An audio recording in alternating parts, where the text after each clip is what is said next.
नमस्कार दोस्तों। सहायक आचार्य भर्ती को लेकर के एक और बड़ी अपडेट आ रही है और ये जो अपडेट है काफी ज्यादा इम्पोर्टेंट होने वाला है, जहां पर हम लोग पूरी डिटेल में चर्चा करेंगे और अपना राय कमेंट में जरूर दिखेगा। जो कैंडिडेट बाहर हुए थे उनके लिए और परेशानी बन चुकी है। पारा टीचर के लिए बड़ा झटका, बाहर हुए कैंडिडेट अब क्या करेंगे। संशोधित रिजल्ट में विवाद हो चुका है। सुप्रीम कोर्ट से बड़ी उम्मीद है, लाखों अभ्यर्थी काफी ज्यादा परेशान है और भी कई सारे पॉइंट है जो आज की सेशन में मैं आपको बताने वाला हूँ। तो चलिए बिना देरी को स्टार्ट करते हैं। सबसे पहले आप देखिए कि झारखंड सहायक आचार्य भर्ती है ना, ये जो मामला है काफी ज्यादा इम्पोर्टेंट मामला है ना। पूरा डिटेल में पॉइंट बाय पॉइंट सारी जानकारी लाए हैं और भाषा शिक्षक के अतिरिक्त जो भी आपका संशोधित रिजल्ट आपको पता है कि जारी कर दिया गया है ना, जिसमें आपको कई सारे विवाद देखने को मिल रहे हैं। झारखंड कर्मचारी चयन आयोग है ना, जीएसएससी ने झारखंड प्रारंभिक विद्यालय प्रशिक्षित सहायक आचार्य भर्ती 2023 के अंतर्गत भाषा शिक्षक का अतिरिक्त संशोधित रिजल्ट है उसको क्या किया भाई, जारी कर दिया गया है ना। और यह रिजल्ट आपका 22 मई 2026 को प्रकाशित किया गया, आप सभी जानते हैं। और इसको लेकर के मैंने वीडियो भी बनाया था, बाकायदा आपको मैंने हर एक चीज का जानकारी दिया था। क्लियर। अब बात करते हैं उम्मीदवारों के उम्मीद के विपरीत आखिर ऐसा रिजल्ट क्यों आया। कई सारे लोग लगातार परेशान है और बोल रहे हैं कि हमें जिस चीज की उम्मीद नहीं थी वही हुआ। आखिर क्या हो गया जो काफी ज्यादा छात्र परेशान नजर आ रहे हैं, काफी ज्यादा निराश है। तो आज मैं आपको बताऊंगा। यहाँ पे देखिएगा, लंबे समय से अभ्यर्थी इस संशोधित रिजल्ट का इंतजार कर रहे थे और कई उम्मीदवारों की उम्मीद थी कि इस बार पुराने भी जो विवादित नियमों में आपको बदलाव देखने को मिलेगा है ना, बदलाव होगा। बट यहाँ पे सिचुएशन कुछ और बन गया। सिचुएशन जो क्या बना ये आपको बताने वाला। लेकिन जो जारी किया गया रिजल्ट है ना, ये जो आपका रिजल्ट जारी किया है ना, पहले जैसी व्यवस्था आपको देखने को मिल रही है ना। इसमें आपको पहले ही जैसे आपको सारी व्यवस्था देखने को मिल रही है और जेटेट के अंक के आधार पर है ना, जनरल कैटेगरी का आपको लाभ मिला। क्लियर। हाँ, तो ये सारी चीजें आपको देखने को मिल रहा है। आगे बात करते हैं। रिजल्ट में सबसे बड़ा जो आपका मुद्दा था क्या, जेटेट अंक को लेकर के है ना। जेटेट अंक को लेकर के सबसे बड़ा मुद्दा था और इसमें कई सारी चीजें आपको देखने को मिली थी और मैंने आपको बताया भी था। आयोग द्वारा लागू जो व्यवस्था उसमें क्या चीजें सामने आई है।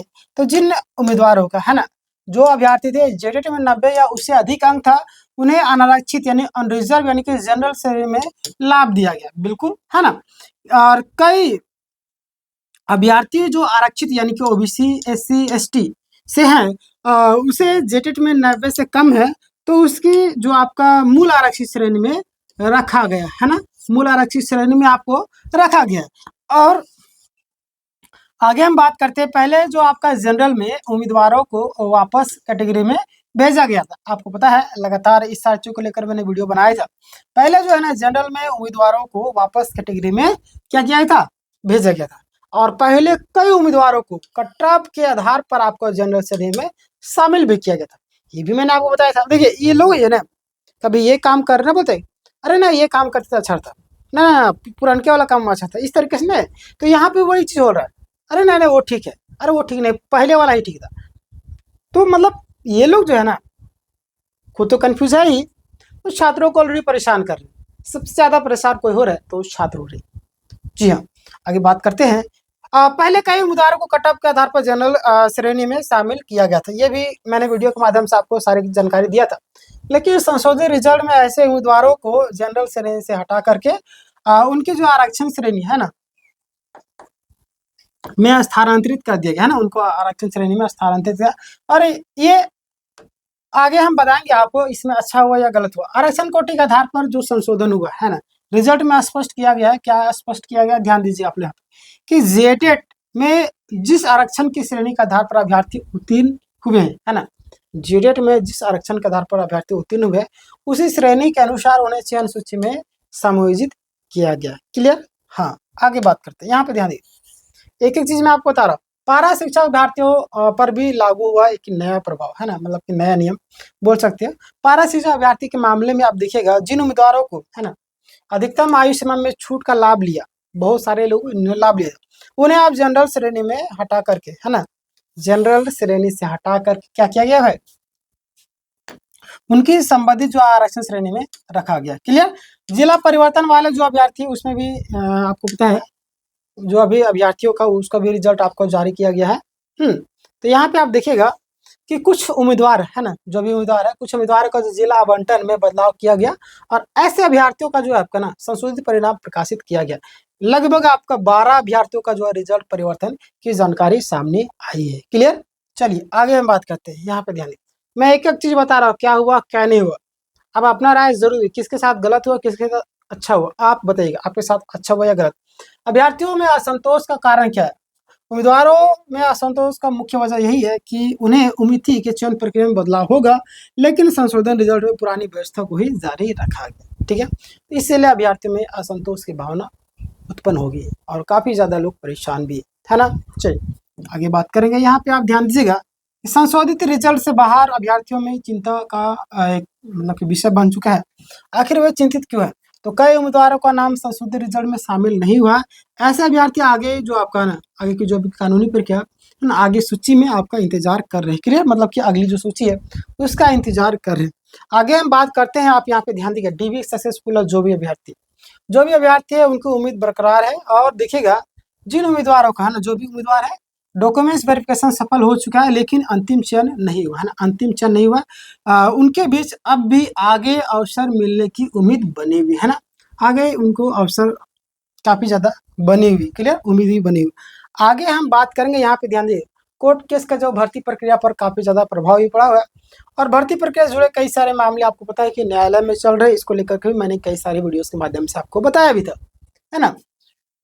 और इसी कारण से चयन प्रक्रिया लगातार चर्चा में भी बनी हुई और आने वाले समय में है ना, न्यायालय की जो निर्णय है उसी के द्वारा भर्ती प्रक्रिया को प्रभावित कर सकते हैं। जो भी निर्णय आएगा वो भर्ती प्रक्रिया को प्रभावित करेंगे ही करेंगे।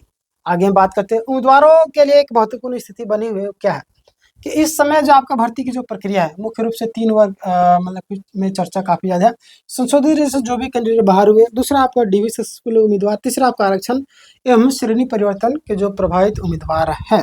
क्लियर? चलिए आगे बात करते हैं। निष्कर्ष के तौर पर कुछ चीजें हैं जो आपको यहाँ पे जो मैंने कहानी बताया वो क्या है। तो झारखंड सहायक आचार्य भर्ती में भाषा शिक्षक का अतिरिक्त संशोधित रिजल्ट जारी करने के बाद जेडीयू के अंक आधार जो भी श्रेणी है निर्धारित फिर से लागू हुआ और कई उम्मीदवारों की श्रेणी बदली गई। पारा शिक्षक पर भी ये प्रभाव पड़ा और बड़ी संख्या में अभ्यर्थियों के बीच में असंतोष और उम्मीद दोनों की स्थिति बनी हुई। कई सारे लोग उम्मीद लगाए हुए, कई सारे लोग असंतोष की स्थिति बनी हुई। क्लियर? तो अब आपके मन में क्या लगता है, आप संतोष है या असंतोष, जरूर मुझे बताइएगा। भर्ती प्रक्रिया जुड़े आगामी कानूनी प्रक्रिया प्रशासनिक निर्णय आगे की दिशा में तय करे। क्लियर? तो ये था आज का पूरा फाइनल अपडेट जो कि मैंने आपको बताया। अब आपको इंतजार करना होगा आगे की क्या सिचुएशन आता है और आप इस फैसले से संतुष्ट है या नहीं, ये भी मुझे बताइएगा। चलिए मिलते हैं नेक्स्ट वीडियो में, तब तक के लिए अपना ख्याल रखिए और इस वीडियो को हर एक ग्रुप में शेयर। एक और इन्फॉर्मेशन आप सभी के लिए है ना, बहुत सारे कैंडिडेट जो काफ़ी ज़्यादा परेशान होते रहते हैं, तैयारी कहाँ से करें, पीडीएफ कहाँ से लें, फ्री में पीडीएफ मिलेगा नहीं मिलेगा, तो सारी चीज़ों को लेकर के मैं आपको एक इन्फॉर्मेशन बता देता हूँ ताकि आपको दिक्कत ना हो तैयारी करने में। सीटेट, अरे आपके लिए खुशखबरी है कि सोमवार मंगलवार से आपका सीटेट का क्लास होने वाले है ना। मैथ आपका 6:30 बजे प्रैक्टिस सेट चलता है, सुबह में 7:30 बजे सुबह आपका मैथ का फाउंडेशन क्लास चलता है। कोई भी एग्जाम की तैयारी करें, A to Z आपका नया चैप्टर भी स्टार्ट हुआ, LCM से आप कर सकते हैं ना। 9 बजे आपका पॉलिटी की क्लास खत्म हो चुका है, अभी आपका ज्योग्राफी चल रहा है। 5 बजे रीजनिंग क्लास चलता है, 8 बजे हिंदी चलता है, 9 बजे आपका झारखंड जी और 1 बजे आप मंगलवार से शायद आपका ऐड हो जाएगा CDP। क्लियर? आप जो भी टीचिंग एग्जाम या जेटेट वगैरह, सीटेट, यूपीटेट किसी भी एग्जाम की तैयारी करें, आपके लिए इंपॉर्टेंट है। मिलते हैं नेक्स्ट वीडियो में, तब तक के लिए अपना ख्याल रखिए। इस वीडियो को हर ग्रुप में शेयर करें। धन्यवाद।